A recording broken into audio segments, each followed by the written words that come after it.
Hello, everybody. My name is Dion Robinson, and I'm here with you with another vlog for the Dark Ichalocha Book Series. And today I will be discussing the map, the most important asset of my book series, I do believe. And the reason why, I want to discuss the map because, pretty much I wanted to give everybody a visual representation of what the world of Terres looks like. Of course, you can go on the website and check it out at the which will appear at the end of this video. Also, you'll be able to check it out in the comments section below, where you go visit the website where the map is located as well. But anyway, before I get into that, I first want to say that I do have some great updates. Number one, I just finished the first draft to my sixth book of the book series, and pretty much also book three will be out will be out July 4th. Excuse me.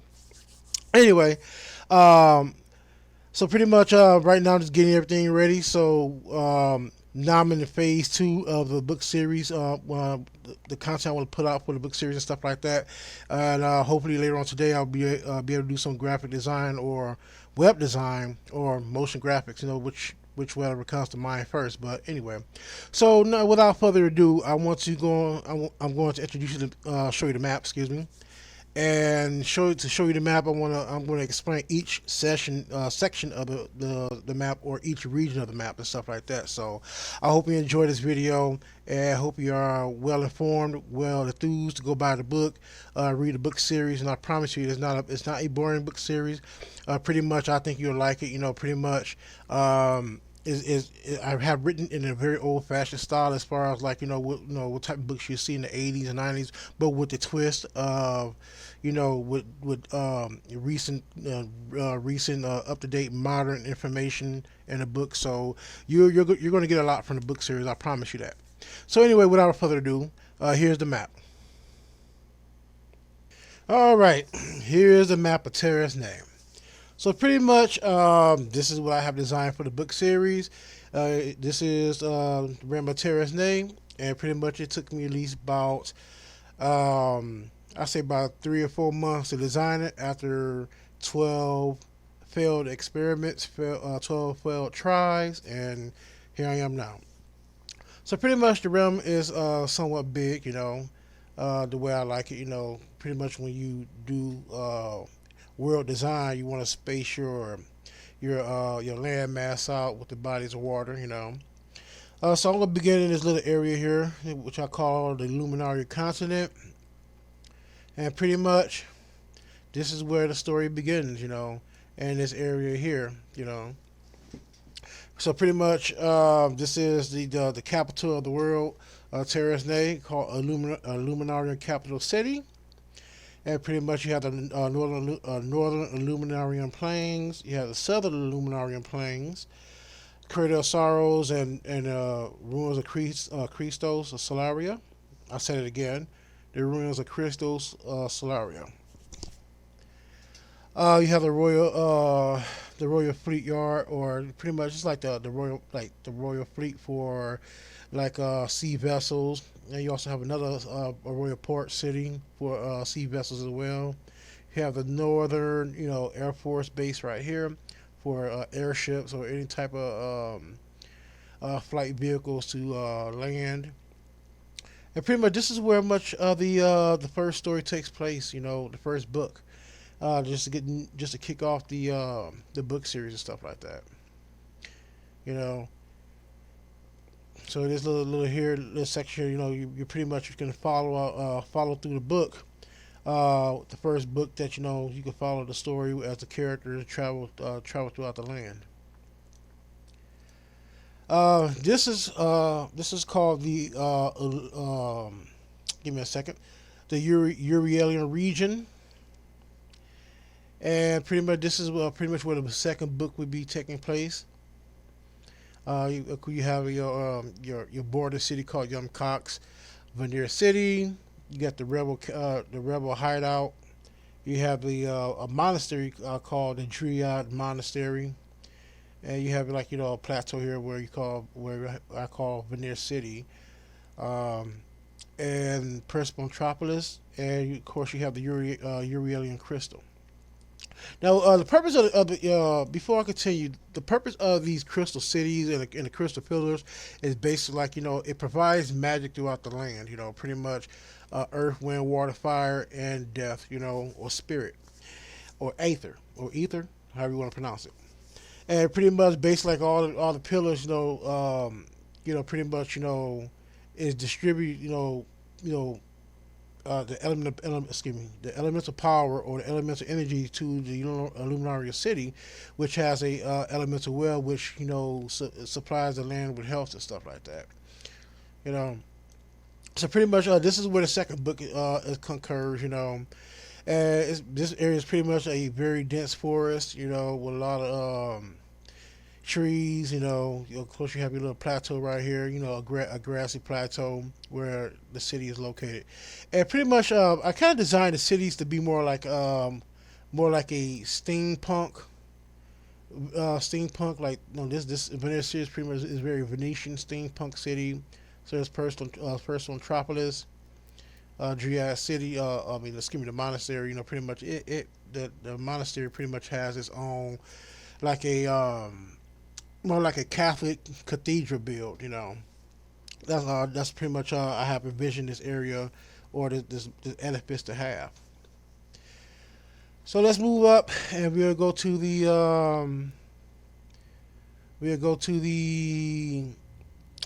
Raffaellum region, Raffaellum Divin region. So pretty much this area is pretty much a very rugged mountainous region. You have your lower altitudes here, have your upper altitudes here, and another lower altitude here that serves as the coastline of the region. Now, pretty much with this with the different region, the lower region is pretty much suffers from like heavy rainfall, hail, hailstorms and stuff like that. Very thunderstorms, and pretty much it's a very marshy terrain due to that. Pretty much except for the upper region here, like this is like higher plateau to where it's like snow. It's a snowy region right here, but this area here is pretty much like you know you know muddy, very slippery and stuff like that. You have a small city called Traposperia, which is like the entrance, or like another border city where you can where you must pass through to enter the mountain region. Now, to get to the higher altitudes, you have to go through Bridge City, Devil Mountain Bridge City, which you have to travel up, cross the bridge, and you will be in the higher regions now. Now, the higher regions are very cold, very unforgiving. Blizzards, also thunder blizzard storms. Be able to see flashes of lightning in the atmosphere. Can reach to, I say, about minus 50 degrees up north, up in the higher up altitudes. And here you have the Raphael's pillars, where I have these I have excuse me, I'm trying to find my voice here. So pretty much like the general clergy who once served the pillars, now serving to the evil side, resides with the pillars, and pretty much this is where most of the elemental clergy resides in each of these pillars. So I'm going to take a journey across the sea. Well, before I do that, I'm going to explain this region up here. This region is known as the Arcane Peninsula, and pretty much basically like the Arcane Peninsula is basically like another cold region up north, where see the vegetation is very different. Instead of like green grass, the grass is most likely blue and white, or a purplish violet color. Most of the foliage there, most of the vegetation, and pretty much like you have pretty much cities here. Another coastal city. You have a small mountain city. You have one at the tip of the tip of here of a peninsula, but this is also another border city, like another border city, and there's two points of entrances. Well, actually three. But if you were going by land, you can enter the the peninsula through an Arcanian gate, which is guarded. It's like a gate city right here, and we have another gate city like the Arcanian Mountain Gate City. And you can pretty much enter the mountains from here, back and forth from the mountains from here and stuff like that. Also, like the Shono coastline, pretty much you have to travel up the coastline to reach the gate here. You know. So let's take a trip across the ocean here, and we're going to go across the northern Modaji Sea. Well, this is the Great Modaji Sea. I'm going to have to change that. You got the northern Modaji Sea, and you have the southern Modaji Sea. And pretty much, I'm just going to have to rename it as the Great Modaji Sea. Pretty much this is pretty much like it stretches all the way from down here, or the ocean, excuse me. So pretty much like in this region here, of course, this is like the where the elemental water, the water element energy is located. Before I go back, let me explain why these pillars are in the region. This is where the wind region is located, basically where the elemental wind is transpires, and then you have the earth region where pretty much um, the elemental energy of earth resides here, and then you have the water pillar, the Gabriel's pillar. This region is called the the Gabriel's Marian region. Now, in this region, is pretty much as you can see, is like it's very tropical. A lot of palm trees, dense forest. The biomes, is very Caribbean. The people that resides here, I kind of made them similar to the Maori tribe or the Maori people or Polynesian people. So pretty much you'll see that in the writings in the third book, or excuse me, in the fourth book when that comes out. Um, so yeah, let's go down here to Southern Bodaji Sea. This is where the fire elemental energy resides, which pretty much you have a pillar here. But this is also called the Michaelium Ignis region.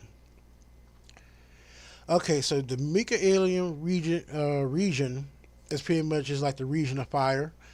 Pretty much the people are similar to like people of the Middle East, North Africa, West Africa, very melanated, dark skinned people, olive skinned people here, and pretty much like well, pretty much like you can the protagonist would enter the realm through this region here, or through the port here, because like as you see it's very mountainous here, you know. Pretty much, they have to pass through a desert, through another city to enter the realm that have very like active volcanoes. As you can see, I move in here. A lot of it's pretty much a very hot region here. This the Fuegas Plateau is pretty much based like a model after pretty much what was that like? Pretty much like you see like fire between beneath the cracks of the surface. Pretty much I wanted that region to look like that. Of course, within this region, like it has mines, and the reason why this region has mines because this is pretty much like the industrial continent or industrial region of the world. Now, what I mean by industrial is pretty much like this is where a lot of the metals, precious stones, are mined to build ships, which is or vehicles, which are technically are built in this realm. Now other realms are built their own technology, but not like this region here, because pretty much like once the technology is built, it's transported to other regions for them to get the plans for how to build it and stuff like that, so they can build it themselves. But pretty much also there's a lot of experimental technology that has been developed here as well. Um, Let me slow down here. These two bodies of water is like like acidic water, due to the volcanic activity beneath the continent, and pretty much you have another asset lake here known as the Lake of Ogun. Another monastery. Each region has their own monastery according to the elements that they are resides in. And here you have the Michaelian pillar, which is where the fire energy or the fire element is governed. All right, so let's move across the sea and we'll go up north here. Excuse me for talking fast, you know. So pretty much this region here is a very special region because this is known as the Zelius Espiritus region. Also another, it's known as the death region. And pretty much the death region, just like the Michaelian region, there's no way inside but 1 point entrance and 1 point exit. Unless, you know, except for Michaelian region, you are able to enter with an airship or, you know, or scale the rocks here, you know, either or. But with this region here, you cannot enter regardless by boat. You cannot rent it by boat, by airship, nothing. Pretty much only way to enter is two ways. Number one, one must die to enter this realm, and two, there are certain rites that somebody must complete if they are living to enter the realm as well, which I'm not gonna reveal yet because that's in the second book. So, but first you would notice this little white cloud around here. I call it the Mors Integumentum. I pronounce that again. The Mors Integumentum. And what does that mean? It means death shroud. Pretty much, it's a shroud that number one that really hides the island, or it pretty much act as a protective barrier for no one to enter, who are not supposed to enter, does not have the right to enter. Now, so pretty much like for example, like the living and the dead must enter through the city called Chiron City, which travels up to a boat ride to Necropolis, which is a city of the dead. And there's only two cities. The reason why I've done that, this is most likely to be the city of Judgment, and this is be like the city of Transcendence and Transformation. And then also you have the Elysia Plains where the dead resides and travels. Go to either go to the Azalea Pillar or to the Hall of Mentis or to the Tree of Life and Rebirth. And pretty much, I took the Elysia Plains from Elysium Fields, which I think is in the Greek or Roman mythology. Not quite sure. I gotta look that up. But pretty much, you have the Azalean Pillar where all death magic, death magic or life and death magic occurs. So pretty much, you can pretty much your characters have to go here, the protagonist, the antagonist. So pretty much that's like the 5 regions that represent the 5 elements of the region. So yeah. So let's continue. I want to go to north here, north of the Dibham Western Port. This area is called Akashaveria.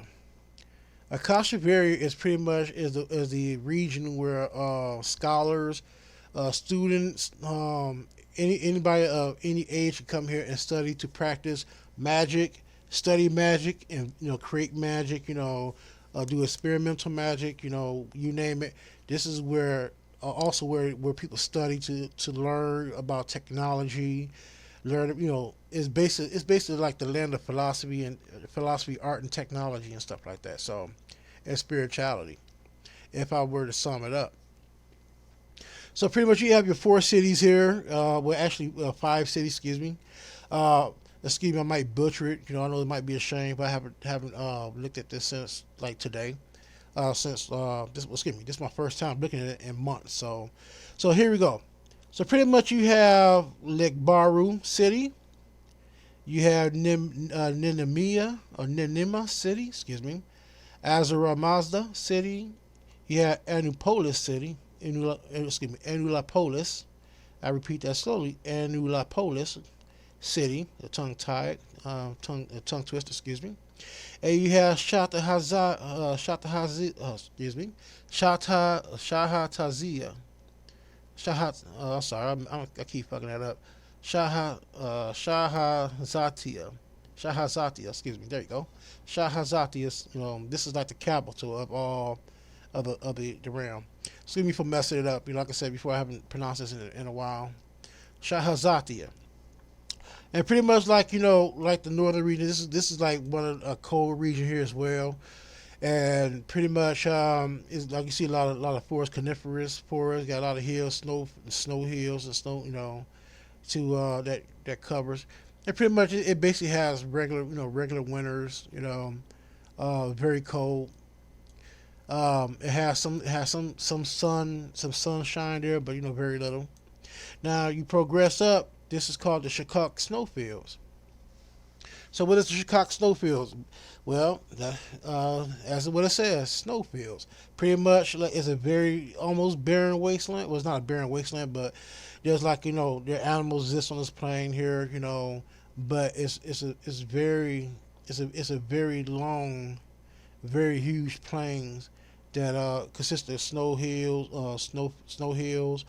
Um, very it's not the terrain is not rugged, but it's very it has a very high snowfall here, so snow can end up in the weight like to the waist of people or to their knees. So whoever travels here, and then of course you have a little oasis right here. Um, and I call this area called a let me slow down. This area is called Poliau Forest, and pretty much it acts as like it's like a snow barrier. People can maybe set up camp here. To continue forward. And then you got the Kuno Village. The Kuno Village is basically like a interest point for the north for the glacier. You have 2 points of the glacier. You have the northern glacier major and the northern glacier minor or minor. But in total, or to say a whole, this is the northern glacier. So pretty much the northern glacier is pretty much a mixture of rock, ice, permafrost. That exists in this area, and pretty much like this is like the Kuno Village is pretty much like the safe point that people travel up. Now here's the thing about what's so special about this area is it also has another village here that exists on the lake that's like produces it's like a hot spring, which pretty much is the reason why this area is hollowed out because the hot spring melted the glacier. But the hot spring pretty much leads to this village here, which provides warmth. The hot springs travel down a bit, but with the Bear Village, like this is the only access to enter the northern wasteland. Now this area is very barren, and very unforgiving. A lot of snow, no snow blizzards, very cold nights, freezing temperatures up to minus 100, negative 100 degrees. I repeat that, temperatures up to negative minus 100 degrees. And then you get up north, it's called the Isle of the Orakai. Now this is most likely the city or the dwellings of diviners, where they are born, or those who become a diviner, or to study to be a diviner, they have to come here to cultivate their skills, their talents, or their abilities as a diviner. So pretty much, let's go down here.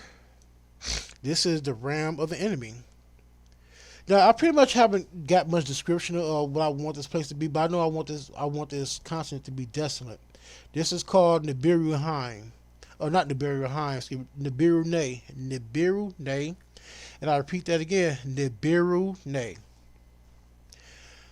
So pretty much, basically, I wanted to have like a defense line here of towers, that pretty much prevents any advancement or approach of the enemy to this land. It has towers that have capabilities of sinking ships and destroying any airships, from afar.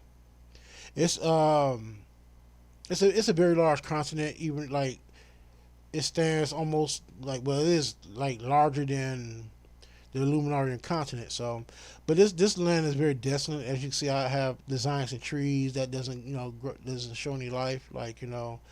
You have another the Lake of Desolation. This is a special area for the forces here. I'll explain it later in the book. The Lamentia Urs, which is like a production city, and I'll explain that later in the books.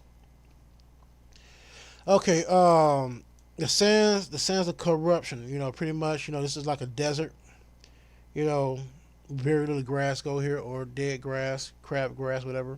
And you had a city of the damned, which is like a lot of the high power enemies, or very powerful demons, or hell. I call it hell lions, resides in the city, and they pretty much they don't serve as like a council, but they serve as like pretty much like enforcers for the antagonists. And I'll explain that a little bit more. Like most of the generals, the captains and generals that command the armies, also the people who, say for example, if they set up colonization stuff like that, or what they call it, I forget, colonization sites, whatever it's called. They pretty much like govern that land and stuff like that. Except for with the generals. But say if the generals, like the clergy generals, they don't control the. How can I put this? Let me slow down. So if the generals, like say for example, like if they if the place is like the elemental clergy who controls the lands, or the elements of the pillars, they most likely would be sent to areas such as this to like subjugate the areas and stuff like that. Okay, I hope that explained that well. Um, Pretty much you have the main antagonist retreat called Seklas's retreat, and you have another defense tower, which is like a crystal pillar, which pretty much absorbs all the magic that's supposed to go into the capital city here, which is absorbed from the four pillars. I mean the five pillars of the regions. From here, here, here. You know, and here. So pretty much all that power goes to here to for the enemy to steal to use that power. But this area here is called the Council of the Retreat, or the Elemental Council Retreat. Is basically like this really serves as a purpose for the elemental clergy who serve the pillars, the elemental pillars, from the five different regions, to come here and commune and discuss, cosmic matters, or matters that's beyond the realm of the material realm and stuff like that. And there's only one place to enter, is through an entrance portal right here. You know, and I have not decided where I want to put that yet, but it's coming. So there you have it. This is the whole map of Terres name. I hope this was very informational. Hope you'll be able to see it in the book series. Go out and buy it. The first book is like 99 cents. Very cheap. Hope you like it. Hope you go out and buy it and like it. And pretty much is available for Kindle. The good thing about Kindles is that I'm planning on updating the book series throughout the years.